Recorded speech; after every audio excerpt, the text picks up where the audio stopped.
naik taksi waktu itu saya. Jadi ada naik taksi. Ya, naik taksi ada polisi tidur gitu. Ini sudah terdengar pioh. Ya, saya udah yakin pasti ini air ketubanya pecah. Akhirnya benar. Setelah itu terdengar, ibunya pengennya mengejar terus. Ya sudahlah, lahirnya di mobil taksi. Jadi tetap saya teruskan ke rumah sakit.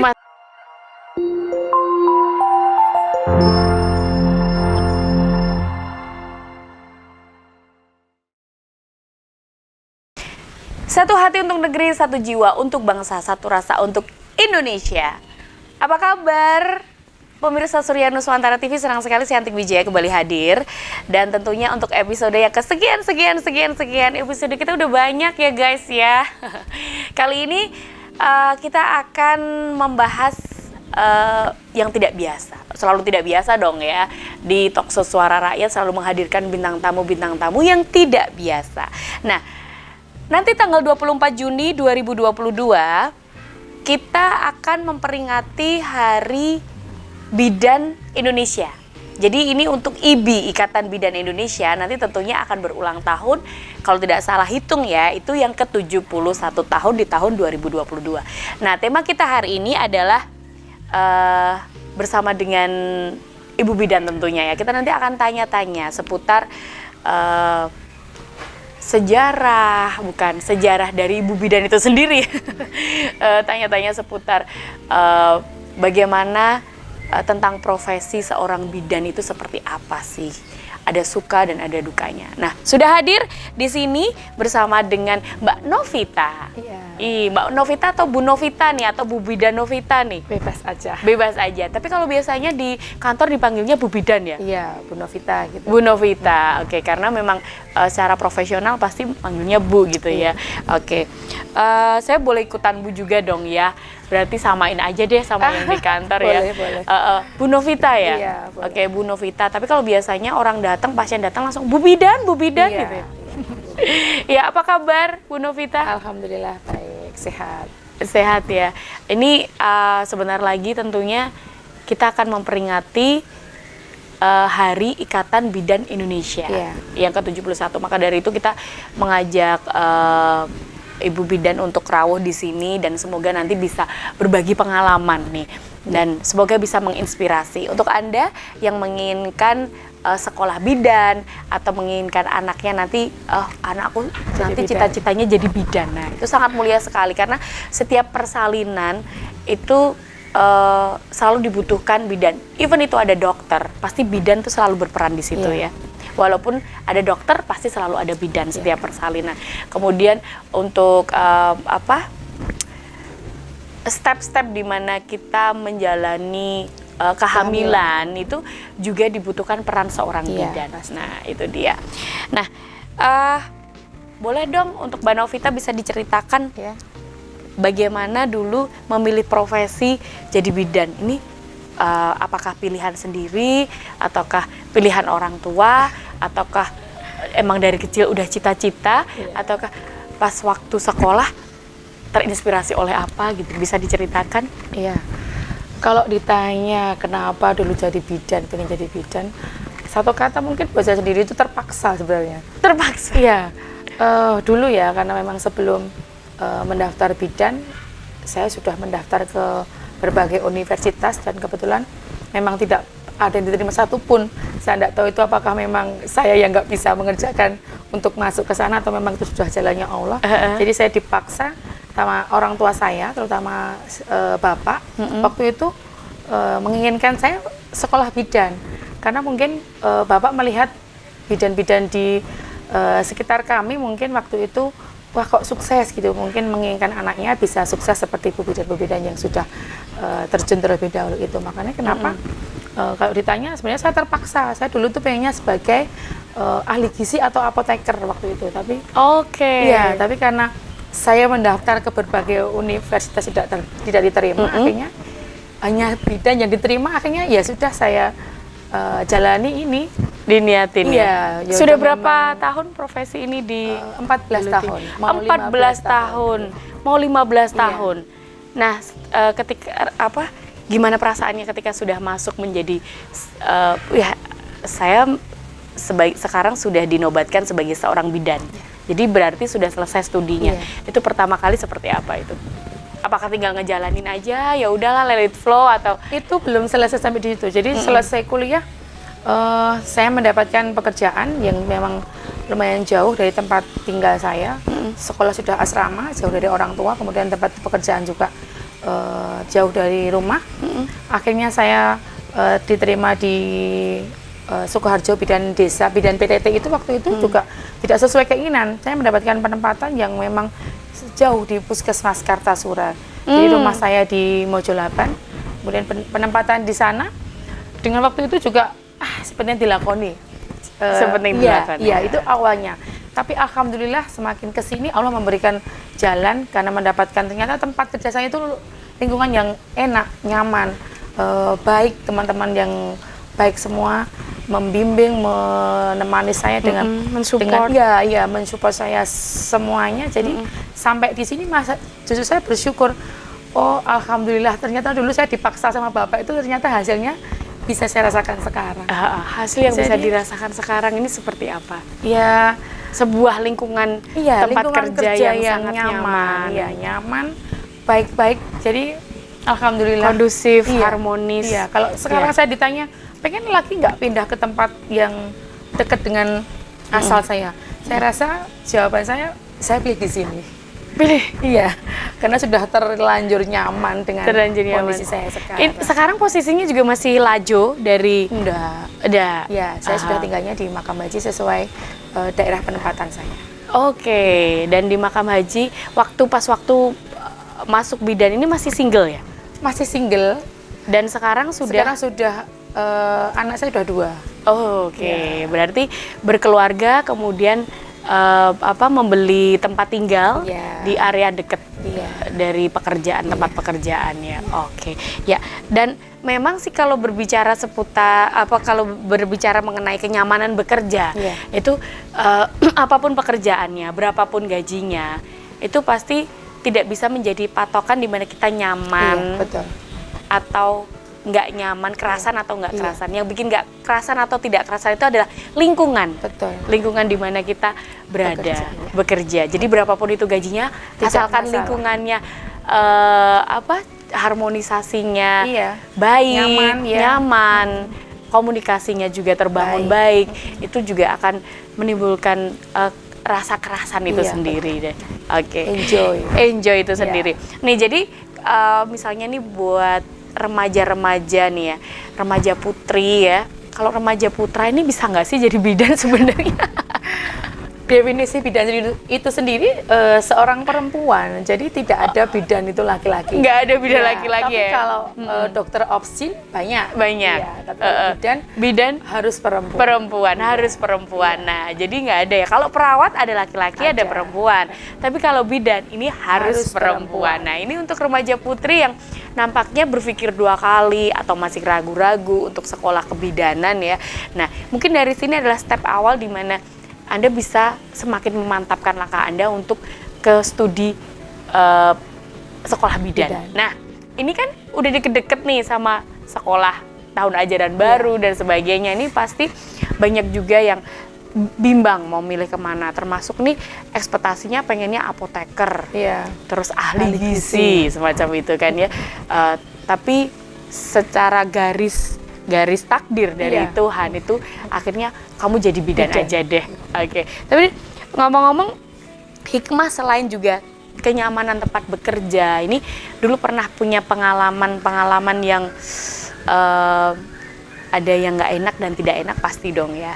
Enak dan tidak enak. Nah, ini yang nggak enak dulu deh. Ya, kalau pengalaman nggak enak ya pasti ada dalam suatu lingkungan kerja atau hidup itu pasti ada pengalaman yang tidak enak. Tapi selama saya menjadi bidan ini yang paling tidak enak apa ya? Kalau di sini gini aja, kalau memang kita memberikan edukasi ke ibu hamil atau ke masyarakat, tapi ada seseorang yang mungkin menentang. Jadi mereka terutama untuk orang-orang tua, jadi memang menentang apa ilmu yang sekarang sudah berbeda dengan ilmu yang dulu. Jadi kita ilmu sampaikan, kuno. Kita sampaikan ilmu yang sekarang, kemudian melalui riset dan studi, gitu kan. Itu tapi kita yang dimarahin itu ada juga. Jadi orang Bu pokoknya ya ini yang sih benar seperti ini gitu. Jadi ya hal seperti itu aja sih yang mungkin nggak enak karena di PAIDU itu kan rasanya sakit ya. Kita sudah berusaha menyampaikan yang benar tapi memang kalah powernya dengan si mbahnya ini.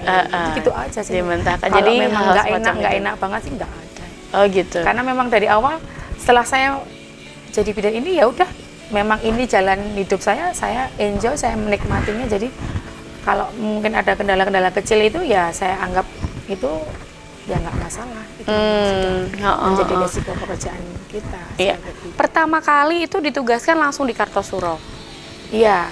Nah, setelah di Kartosuro itu adakah pernah dilakukan apa itu namanya penempatan pekerjaan atau di dinas atau ditugaskan di daerah-daerah tertentu gitu, di luar untuk sebuah misi atau apa gitu, udah pernah belum sih, Mbak? Kalau di Sukoharjo ini memang kalau sudah ditempatkan di suatu wilayah, kita memang ya tetap harus di situ. Jadi tidak pernah kita, kecuali memang kalau kita ditarik dipindahkan ya. Tapi kalau saya sampai dari awal sampai detik ini pun saya tidak pernah pindah dari tempat penempatan saya yang di iya. Okay. Alhamdulillah. Saya dari orang desa malah ke sini jadi kota. Jadi malah bersyukur sebenarnya. Bersyukur. Iya. Jadi mungkin merasa tempatnya lebih strategis apabila kita ingin berkunjung kemana atau akses kemana ke tempat-tempat yang tentu saja kebutuhan-kebutuhan sehari-hari ya, di mana kita perlukan semacam itu kan. Jadi kota lebih dekat tentunya ya. Oke. Dan mungkin ada cerita menarik gak pengalamannya selama 14 tahun? 14 tahun loh. 14 tahun menjadi bidan itu ada kalau pengalaman menarik ya pernah nggak sih membantu persalinan yang tidak terlupakan, misalnya tuh mohon maaf ya, jadi membantu persalinan secara normal, delalah bayinya lahirnya dengan kondisi yang tidak normal, dengan kondisi yang berkebutuhan khusus atau seperti apa semacam itu ya.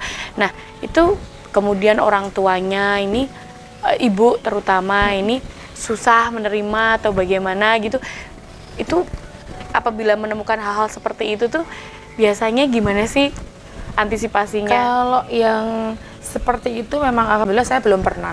Artinya semua yang kita bantu persalinannya lancar, aman, dan anaknya juga sehat. Tapi memang ada dulu ada seorang ibu hamil yang memang mungkin beliaunya malu karena sudah umurnya sudah 40-an tahun, kemudian hamilnya sudah ke-6. Jadi mungkin tidak pernah periksa, tahu-tahu datang ke tempat kita sudah dengan kondisi yang kesakitan. Akhirnya saya periksa, waktu itu sudah pembukaan 8 dan ibu itu terlalu beresiko untuk saya tolong di rumah karena tidak tahu hasil labnya seperti apa ya. Jadi terlalu beresiko saya tolong di rumah, akhirnya saya rujuk waktu itu ke rumah sakit yang terdekat di tempat saya itu. Baru sampai di jalan naik taksi waktu itu saya. Jadi ada naik taksi? Ya, naik taksi ada polisi tidur gitu. Gini sudah terdengar pioh. Ya saya udah yakin pasti ini air ketubanya pecah. Akhirnya benar, setelah itu terdengar ibunya pengennya mengejar terus. Ya sudahlah, lahirnya di mobil taksi. Jadi tetap saya teruskan ke rumah sakit. Sudah kondisi lahir, pakai alat saya, pakai obat saya yang menolong. Jadi rumah sakit cuma tinggal ngebersihin aja ya. Jadi ya sudah memang ya memang seperti itu ya. Jadi memang ya itu sudah menjadi apa ya istilahnya, rezekinya rumah sakit juga kan? Rezekinya ya, rezeki sekaligus resiko ya, resiko betul. Anda sebagai seorang bidan ya memang jadi memang semuanya itu memang kasus-kasusnya itu unpredictable, antara pasien satu dengan yang lainnya itu tidak bisa diprediksi ya. Semuanya mengesankan, semuanya mengesankan dengan karakteristik ibu yang sangat berbeda-beda. Jadi ya itu, kalau menurut saya setiap proses kelahiran itu memang semuanya unik dan semuanya unik. Oke, dan alhamdulillah semua proses kelahiran yang dibantu oleh Mbak Novita, Bu Novita ini, Bu Bidan Novita ini semuanya normal, semuanya lancar, normal, lancar, dan ada nggak sih yang pernah membantu persalinan terus bayinya beberapa saat kemudian terus nggak ada gitu, pernah nggak sih? Alhamdulillah belum pernah. Belum Tapi pernah. ada pernah dulu saya menolong persalinan juga karena memang bayinya besar waktu itu 4 kilo, lahir tidak menangis. Kemudian kita rujuk waktu itu ke rumah sakit juga yang ada di Solo. Tapi alhamdulillah memang tertolong, jadi bisa tertolong. Itu Bisa yang tertolong. itu yang pengalaman saya pertama kali ditempatkan di desa saya. Dapat pasien itu Normal. 4 kilo. kilo. Oh my god. Tapi tidak menangis. Tidak menangis. Iya. Terus Langsung sampai kami- biasanya kan Iya. dibalik di Iya, tepuk-tepuk betul. masih Iya. nggak nangis. Diberikan rangsangan tetap tidak menangis, akhirnya kita rujuk Ke rumah sakit. Tapi alhamdulillah Selamat. Selamat. Oke. Sekarang sudah kelas 4 mungkin, kelas 4 SD. Iya, cowok atau cewek? Cewek. Cewek, iya. Oke. Nah, saya nanti juga akan bertanya sekaligus juga konsultasi mungkin ya. Jadi maksudnya tuh kita nanti bisa sharing banyak di sini tentunya ya, dan diwakili oleh saya sebagai seorang wanita. Ini Iya. wanita kan memang kodratnya ini kan hamil dan melahirkan Melahirkan. semacam itu. Entah itu melahirannya nanti normal maupun sesar, tapi yang pasti wanita punya kodrat di situ Iya, ya. betul. Dan pasti sama aja ya, sesar atau normal ya. Sama. Haha. Semua membutuhkan perjuangan. Semuanya membutuhkan perjuangan dan Iya. ada resikonya tentunya. Oke, dan nanti saya juga akan bertanya, ada yang nama istilah bidan D5 ya? Iya. D5, bidan D5 itu seperti apa kriterianya? Kemudian kenapa disebut dengan bidan D5? Kenapa tidak semua menjadi bidan D5 semacam itu kan? Nah, itu nanti juga akan saya tanyakan. Terus usia-usia berapa sih yang rentan untuk hamil, dan sebenarnya maksimal bisa hamil sampai usia berapa dan harus seperti apa yang dilakukan ketika di usia tersebut. Tapi tunggu dulu, kita hold dulu, kita akan kembali tentunya setelah pesan-pesan berikut ini, dan kita masih berada di talk show Suara Rakyat.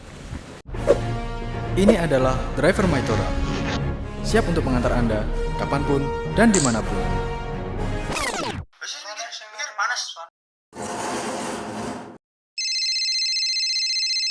Ya, halo bos. Jam 8 meeting. Siap bos. Buru-buru ke kantor. Pesan Tora Red aja mas.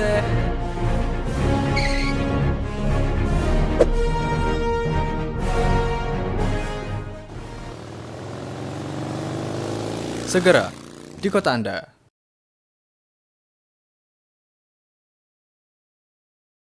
Tentunya masih bersama Talkshow Suara Rakyat bersama saya Antik Wijaya, dan kita masih bersama dengan Bu Bidan Novita. Ini Bu Bidan Novita sekarang dinasnya di Puskesmas Kartasura. Puskesmas Kartosura. Jadi kalau panjenengan tindak Puskesmas Kartosura pada jam kerja itu pasti ketemu dengan Bu Novita Iya, ini ya. betul. Nanti bisa konsultasi. Ini beliau ini sangat muda, masih muda, tapi dengan masa jabatan yang cukup panjang 14 tahun, tapi looks-nya masih muda banget ya. Terima kasih. Jadi Piaine ini orangnya ini juga enak diajak ngobrol gitu, Jen. Jadi Anda nanti bisa lebih nyaman tentunya ya. Dan biasanya tuh kalau hubungannya sama bidan tuh kadang-kadang tuh ada tuh jenis bidan yang jenis bidan non sewu ya. Jadi mohon maaf, jenis bidan. Jadi pernah tuh saya konsultasi sama bidan yang agak galak gitu ya, yang galak, yang nggak ada senyum-senyumnya sama sekali gitu kan, yang kita tuh ngobrol tuh kayak kita tuh konsultasi sama BP ya, kayak di konseling sama BP gitu ya. Ya, terus ada juga yang ramah semacam itu. Mungkin karena sekarang tuntutan perkembangan zaman ya, ini nampaknya juga ibu-ibu bidan ini dituntut untuk bisa lebih fleksibel ya mungkin. Iya, karena di profesi kita juga ada yang namanya kode etik ya. Jadi apa-apa yang harus kita lakukan untuk menjaga profesi kita. Jadi misalnya dari komunikasi pun kita juga akan diatur. Jadi tidak boleh kita yang membedakan pasien, kemudian klien ya. Tidak boleh kita yang misalnya ngomongnya kasar. Dan saya rasa sekarang ini tidak ada bidan yang judes, nggak ada. Nggak ada. Bidan yang cemberut nggak ada. Kalau dulu memang yang killer mungkin, gitu ya mungkin ada dulu ya, tapi kalau sekarang insya Allah semua bidan sudah ramah, murah senyum, santai, itu sih, males iya. kayak sama temen gitu ya. Iya, betul. Itu kadang-kadang tuh kalau misalnya pasien ini kan suka dikasih tahu ya, suka dinasehatin tuh suka susah ya. Iya. Kadang-kadang apalagi kalau lagi setelah lahiran itu, pasca melahirkan itu kan ibu-ibu yang sudah lahir, saya sudah pernah juga ngalamin ya, itu suka seenaknya gitu kan. Nah, kadang-kadang butuh juga ini bidan-bidan yang killer.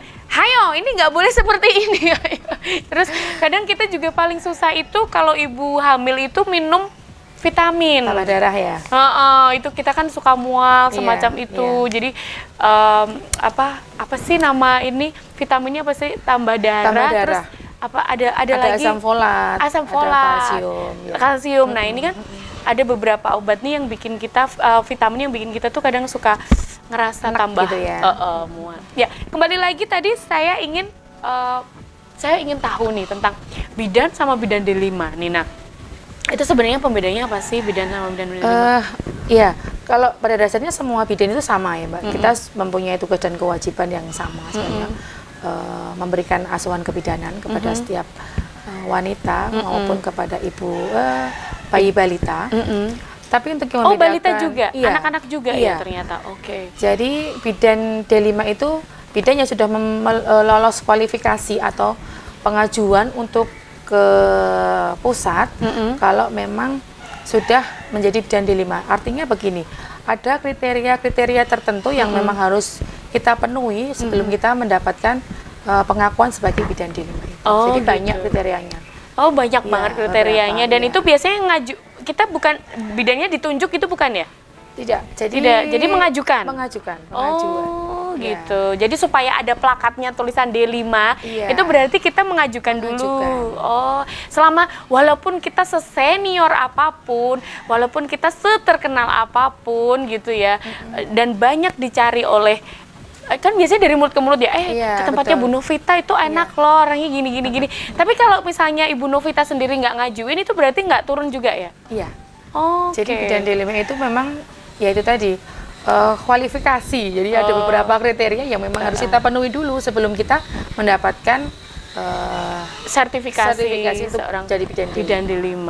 Oke, baiklah. Ya, terus tadi saya juga ingin bertanya di usia-usia berapa yang riskan untuk hamil? Yang paling muda berapa sih? Usia yang kita yang aman untuk ibu hamil itu dari 20 tahun sampai 35 tahun.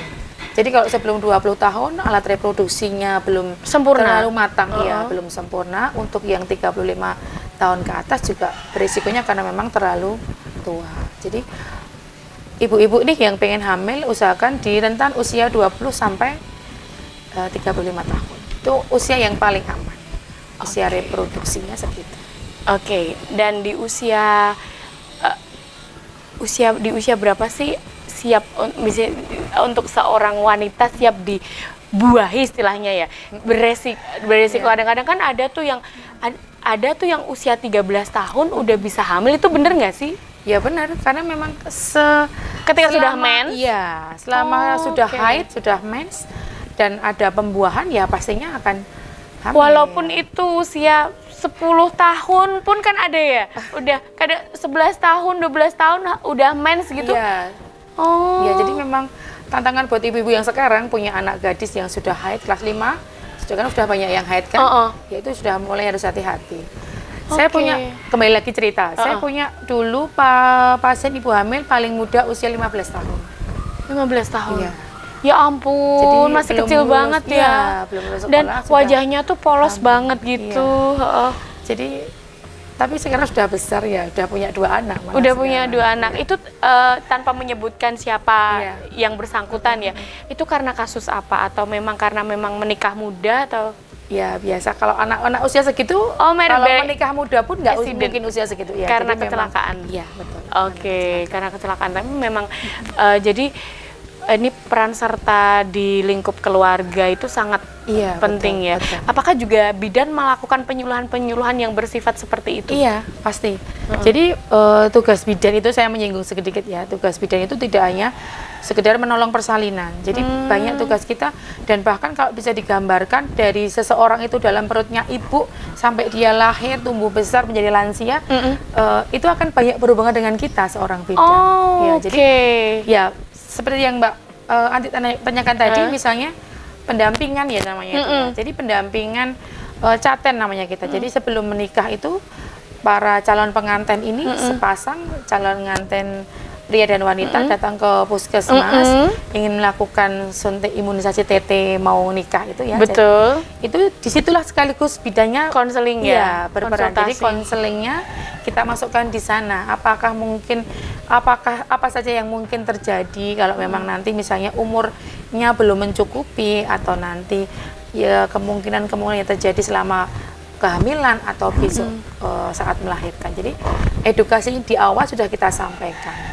Kalau untuk remaja, kita masuknya ke pendidikan reproduksi remaja. Jadi ada, kalau saya sendiri pribadi sering masuknya di perkumpulan Karang Taruna. Jadi di sana kita berikan edukasi tentang kesehatan reproduksi. Jadi mereka akan bisa melihat, oh iya, umur saya segini saya belum siap hamil.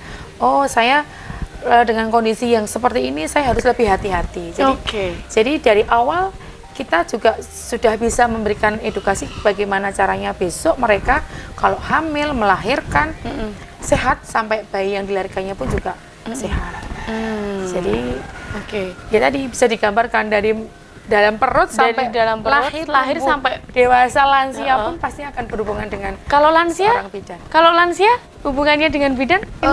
Gini, kalau lansia hubungan dengan bidan karena kita juga melayani di posyandu lansia. Oke. Ya, jadi posyandu tidak hanya untuk anak-anak balita. Ya, jadi untuk lansia pun juga bisa kita layani. Itu juga bertemu dengan ibu bidan ya. Betul sekali.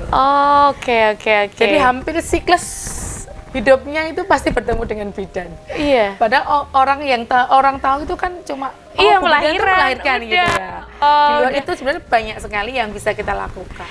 Saya pikir kalau sudah lahir nanti anak-anak Iya. itu ketemunya dengan dokter anak. Ternyata enggak ya, sama bu bidan juga ya. Iya. Kalau di bawah 5 tahun kan pertumbuhan perkembangan masih kita pantau di Oke. posyandu. Jadi ya itu dari dalam perut sampai dia tumbuh itu, dari dalam perut kita memberikan pelayanan asuhan kebidanan pada ibu hamilnya, kemudian sampai melahirkan nanti lahir bayinya kita rawat juga, namanya asuhan kebidanan bayi baru lahir, kemudian kita berikan imunisasi, itu juga bidan, kemudian kita berikan layanan deteksi dini pertumbuhan dan perkembangan, itu SDIDTK namanya, itu juga kita yang melakukan, kemudian juga imunisasi sudah ya, jadi juga memberikan rujukan, pemantauan pertumbuhan dan perkembangan. Jadi itu yang sering justru yang dibutuhkan saat ini seperti itu. Jadi anak saya itu dengan berat sekian, umur sekian, belum bisa ini, belum bisa itu sebenarnya normal nggak sih Bu? Itu banyak pertanyaannya di sekitar itu sih.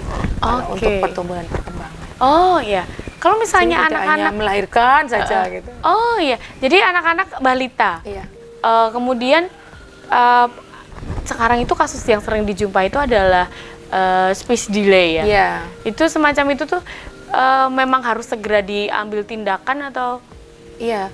Yang namanya speech delay itu berarti ada kelainan atau ada deteksi dini yang menyimpang. Jadi biasanya kalau setelah 2 tahun dia belum bisa ngomong, baru kita anjurkan untuk ke terapi bicara. Ya, kita rujuk ke sana. Tapi kalau sebelum 2 tahun pasti akan kita berikan edukasi dulu ke orang tua. Mungkin yang sering banyak terjadi sekarang, anak banyak pegang HP, anak banyak nonton TV. Jadi komunikasinya mereka tidak 2 arah. Jadi cuma HP-nya aja yang ngomong, dia ngomong nggak dapat balasan dari HP-nya. Jadi hal-hal seperti yang sepele itu yang biasanya menjadikan penyebabnya speech delay-nya seperti itu. Sekarang kasusnya banyak banget ya, Banyak, karena memang ya, semua anak, Mbak Andi tahu juga, misalnya anak setahun udah pegang HP, diem, ibunya bisa nyambi pekerjaan. Lah itu yang harus dirubah dari sekarang. Iya, Jadi, dan mungkin pemirsa, saya boleh sharing aja sebagai ibu ya, sebagai orang tua. Memang ada anak saya 2, yang satu itu sangat lancar banget ngobrolnya, lancar banget. Dan itu memang dulu pas waktu mungkin pola ketika kita perawatannya terhadap dia itu beda karena padatnya aktivitas ya. Jadi anak yang kedua ini agak mungkin terabaikan, terbengkalai. Jadi agak speech delay. Jadi hanya berapa kata, udah 2 tahun lebih udah berapa kata ya memang langsung diarahkan ke terapi bicara. Memang harus seperti yang disampaikan oleh Mbak Novita ya.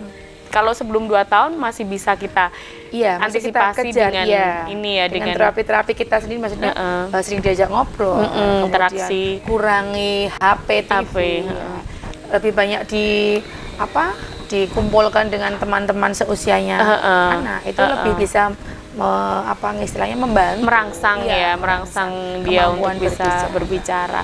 Kalau udah lebih dari 2 tahun memang harus pakai bantuan terapi bicara ya. Karena banyak sekali prosedur yang harus dilakukan, misalnya cek dulu pendengaran, kemudian mungkin ada yang sampai dokter dilakukan pemeriksaan lebih lanjut di MRI atau dan sebagainya, karena untuk mengetahui penyebab tidak mau ngomongnya di mana. Oke, iya. Oke, dan ini ada juga pertanyaan lagi ini ya. Jadi membahas mengenai operasi sesar nih, sebenarnya peran bidan dalam operasi sesar itu seperti apa? Apakah yang melaksanakan operasi tersebut dokter ahli atau bidan? Kalau ini sih pertanyaannya, ini jawabannya tetap dokter ahli pada saat sesar ya. Tapi bidan ada nggak sih di situ? Kalau proses kelahiran secara sesar pasti ada, setiap bidan pasti ada untuk menunggu proses persalinan sesar. Jadi walaupun di situ ada dokter kandungan, obstin, ada dokter anak, macam-macam dokternya komplit, tapi untuk penanganan misalnya bayi lahir, bidan yang diangkat oleh dokter, bidan yang menerima untuk dibersihkan, dokter hanya sebatas ngecek, oh ini sehat, ini seperti ini. Jadi tetap ada bidan dalam proses persalinan secara sesar pun. Dan justru bidan itu sangat berperan penting, baik dalam masa nifasnya. Jadi untuk perawatan nifasnya, bidannya itu pasti yang istilahnya memberikan perawatan yang lebih intens ya bidan. Gitu. Jadi mungkin di sesar jelas pasti dokter yang memberikan penanganan, tapi untuk perawatannya sudah pasti akan melibatkan seorang bidan. Ya, ada mitos dan fakta ya. Nanti setelah ini tentunya saya mau mitos atau fakta. Kalau ini misalnya ketika sudah selesai melahirkan, kita tidak boleh jingkrung, sigile. Kakinya nggak boleh jingkrung. Jingkrung itu tuh seperti ini ya, menekuk tapi dengan posisi yang seperti itu enak banget kalau pas tidur, apalagi dalam kondisi yang dingin ya. Terus mitos atau fakta, kalau lidah bayi itu tajam, jadi pas waktu menyusui ini pasti bagian puntingnya si ibu lecet gitu. Nanti kita akan kupas tentunya setelah pesan-pesan berikut ini kembali, dan kita masih bersama di Talkshow Suara Rakyat. Ini adalah Driver Mytora, siap untuk mengantar Anda kapanpun dan dimanapun.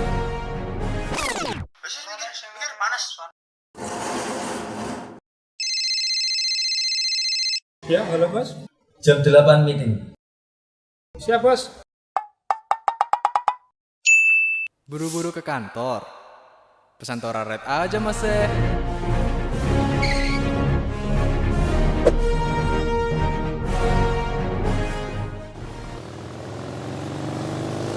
Segera di kota Anda.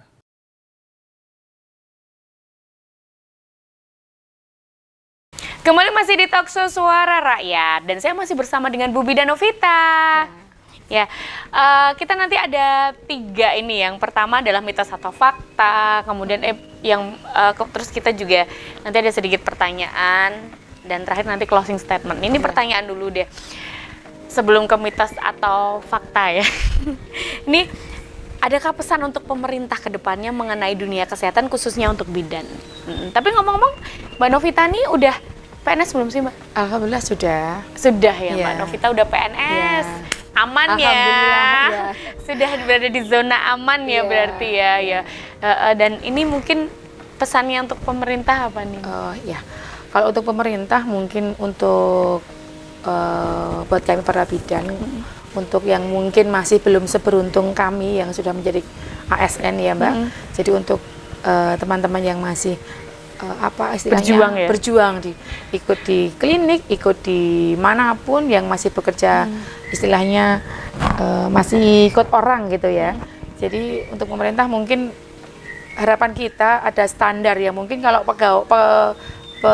karyawan pegawai itu UMR ya, tapi kalau bidan kan kita nggak punya UMR nih buat bidan, jadi tergantung si pemberi pekerjaan yang memberikan upah. Jadi mungkin diberikan Standar. Standarisasi untuk penghasilan bidan itu berapa, jadi bisa untuk menghargai kami para bidan yang sudah susah payah sekolah dan bekerja sampai ibarat kata ya kan mengutamakan kepentingan orang lain kita. Jadi, dan ini berurusan dengan nyawa ya. Betul. Jadi mungkin lebih harapan kami ya itu semoga pemerintah memperhatikan kami yang masih berjuang di bawah untuk tadi ada standar lah mungkin untuk gaji bidan itu berapa. Oke. Jadi kemudian untuk perizinan apa? Iya. Untuk perizinan ya semoga juga ke depan kami para bidan yang ingin mendirikan praktek mandiri juga dipermudah untuk izinnya, dipermudah langkah-langkahnya. Jadi semoga itu. Iya, Mbak Novita tetap semangat ya Mbak ya. Insya Allah semangat. Ternyata dibalik, semangat. Jadi kalau misalnya profesinya apa, istrinya bidan, wah kita langsung ngeliat tuh, wow bidan gitu kan ya.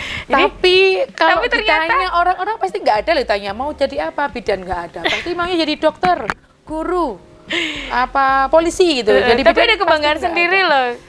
Insya Allah saya bangga dengan apa yang saya dapatkan sekarang, saya punya sekarang dan profesi saya yang sekarang. Ya, jadi ada kebanggaan tersendiri nih. Misalnya seorang mertua itu nampaknya anak mantunya profesinya apa gitu. Profesinya misalnya ini gitu kan. Profesinya bidan gitu, biasanya membanggakan nih bidan nih ya. Karena bidan ini adalah profesi, yang lainnya juga mulia sih, tapi ini sangat mulia karena membantu persalinan, berurusan dengan nyawa, dan itu memang setiap pekerjaan yang unpredictable dengan segala resikonya. Jadi tantangannya luar biasa. Setiap ketemu dengan pasien, ini ada lahiran Bu gitu, itu pasti ada berbeda adrenalinnya juga. Pasti. Wah ini nanti gimana ya gitu. Wah ini cepet apa susah ya gitu, cepet apa gampang gitu ya. Oke, Mbak Novita, ini yang seru ya sebelum kita ke closing statement. Ini ada mitos atau fakta. Ya, ini Mbak Novita silakan menjawab ya. Selaku dari sudut pandang seorang bidan tentunya dengan research dan tentu saja dengan dari akademiknya ya. Nah, anak yang sering digendong, bayi yang sering digendong itu nanti akan manja. Itu mitos atau fakta? Mitos. Mitos? Iya. Kenapa? Karena anak yang sering digendong itu bukan menjadi manja, karena memang kalau anak itu nangis, memang anak itu mungkin kedinginan, membutuhkan belayan ibu. Jadi sering digendong itu malah justru meningkatkan ikatan antara si emosional ya? Antara si ibu atau keluarga yang menggendong dengan si bayi. Jadi saya rasa kalau anak digendong jadi manja, salah. Jadi itu mitos. Mitos. Baiklah. Jadi sering menggendong bayi nanti menyebabkan bayi tersebut jadi manja, itu mitos. Justru malah sebaiknya sesering mungkin dekat dengan orang tuanya, dengan ibunya terutama ya. Jadi sering digendong ini nanti akan meningkatkan ikatan emosional. Jadi ini juga hubungannya nanti anak tuh jadi lebih peka, lebih intelijensinya juga akan tumbuh kembangnya bagus ya. Kemudian bayi dibedong supaya lututnya lurus. Mitos atau fakta? Mitos lagi. Mitos lagi. Jadi dibedong nanti biar kakinya nggak X. Iya, betul. Jadi kalau dibedong itu memang benar, bayi dibedong, cuma fungsinya tidak untuk meluruskan kaki. Jadi hanya untuk memberikan kehangatan kepada bayi. Karena kaki bayi pertumbuhan memang mengalami bentuk O, kemudian bentuk X. Jadi sampai akhirnya dia memiliki bentuk kaki yang sempurna lurus saat dia bisa berjalan. Jadi Oke. itu mitos. Kalau Mitos, untuk ya. meluruskan kaki. Oke, Iya. jadi sebenarnya nggak di bedong pun nggak masalah asal sudah diberi kehangatan. Iya betul. Jadi diselimuti. fungsinya bedong hanya untuk sekedar memberikan kehangatan. Kehangatan. Oke, padahal zaman dulu wajib loh bayi Iya. itu di bedong ya. Kenceng-kenceng ya. Kenceng-kenceng di Sekarang nggak tali. boleh. Iya, Nggak sekarang boleh nggak malahan boleh. ya.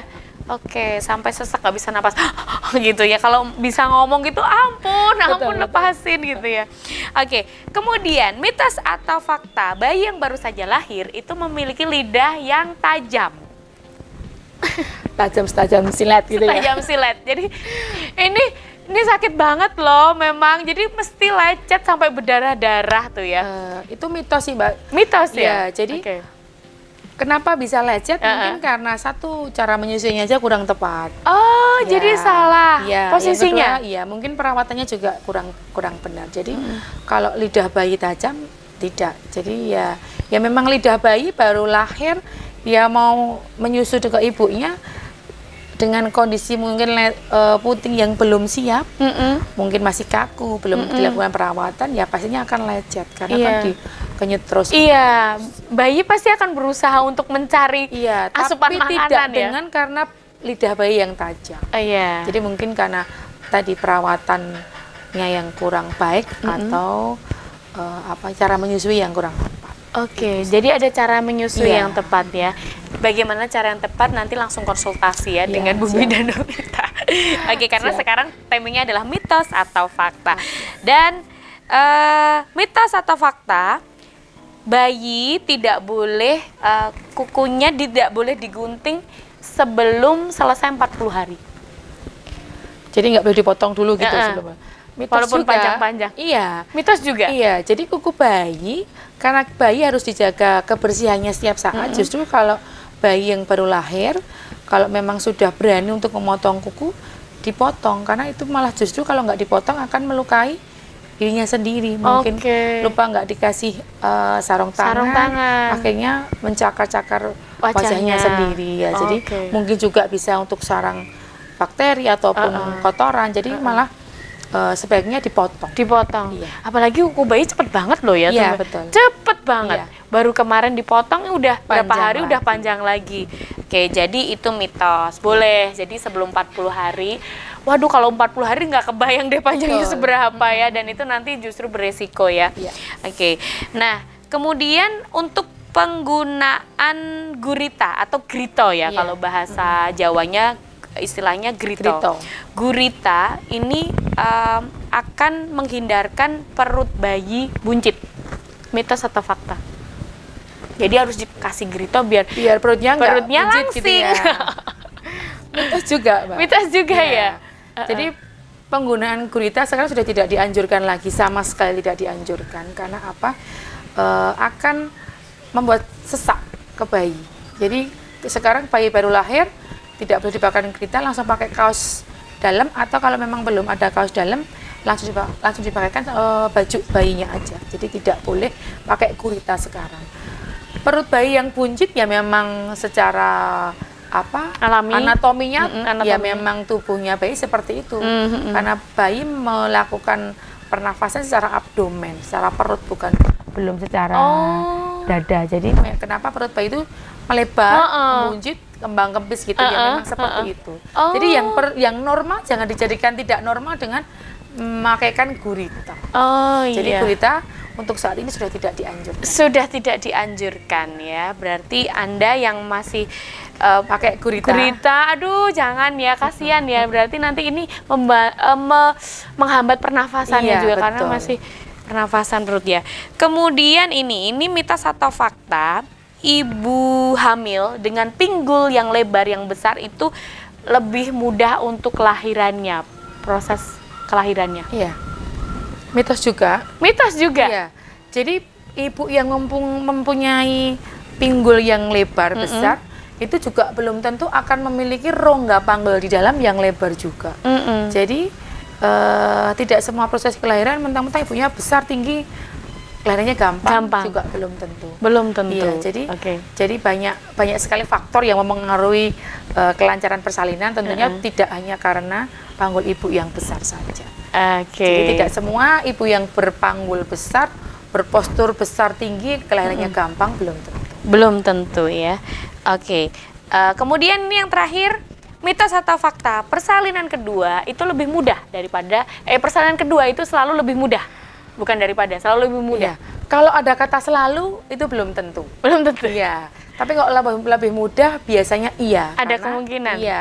Karena sudah melewati proses yang dulu sehingga bentuk tubuh si ibu sudah mengalami elastisitas yang baik. Akhirnya untuk proses yang kedua lebih gampang. Tapi tidak selalu. ya. Tidak selalu. Jadi yang pertama gampang, Gampang. belum tentu. Yang Kedua kedua lebih gampang lagi. Oke. Iya, jadi tidak. Atau yang pertama kalau itu, sulit, iya, yang tidak, kedua belum tentu. Belum tentu. Belum tentu. Jadi masuknya mitos ya. Iya. Oke. Karena tidak selalu. Tidak selalu, tak selalu. Iya, baiklah. Tadi ada beberapa mitos atau fakta dan semoga ini bisa membantu, semoga bisa menjadi masukan yang berarti untuk pemirsa. Terakhir sebelum kita pamitan tentunya boleh dong untuk memberikan closing statement, silahkan. Dalam rangka Hari Bidan, Ya. Oke. Indonesia yang ke-71. Oke, teruntuk teman-teman sejawat bidan, tetaplah menjadi sahabat wanita dimanapun berada dan kapanpun tetap semangat. Tetap semangat. Oke, luar biasa. Memang bidan ini profesi yang mulia. Ternyata di balik Insya Allah. nama besarnya itu ada perjuangan yang begitu perih ya yang harus apalagi sekolahnya juga susah ya Iya, bidan. sekolahnya susah. Pelajarannya susah bidan Susah, itu iya, ya. iya. Jadi dan mahal ya. Mahal pasti. Termasuk bidan lebih mahal daripada akademik yang lainnya nih nampaknya termasuk biayanya yang karena banyak prakteknya juga ya. Iya. Oke. Dan Ibu Bidan Novita, terima kasih sudah Sama-sama. hadir di Talkshow Suara Rakyat dan semoga ini kehadiran Ibu di sini tentunya bisa menambah informasi yang penting untuk para pemirsa tentunya. Selamat Hari Bidan Indonesia. Terima kasih Mbak Anti ya. Tetap semangat juga Semangat. ya. Tetap semangat. Terima kasih dan baiklah untuk pemirsa Surya Nuswantara TV, tadi adalah bincang kita tentunya dengan Bu Bidan Novita dan semoga apa yang sudah menjadi topik kita hari ini sudah dibagi informasi oleh Bu Bidan Novita bisa menjadi informasi yang berarti untuk Anda tentunya. Dan ini adalah tiba saatnya Siantik Wijaya harus pamit dari hadapan Anda di Talkshow Suara Rakyat edisi kali ini dan tetap saksikan Surya Nuswantara TV tentunya di Talkshow Suara Rakyat dan program yang lainnya yang menarik lainnya tentunya ya. Jangan sampai ketinggalan. Ada salah kata atau mungkin hal yang kurang berkenan di hati Anda, saya dan juga seluruh tim yang bertugas mengucapkan mohon maaf dan terima kasih. Sampai jumpa lagi di edisi Talkshow Suara Rakyat yang akan datang. Terima kasih. Assalamualaikum warahmatullahi wabarakatuh.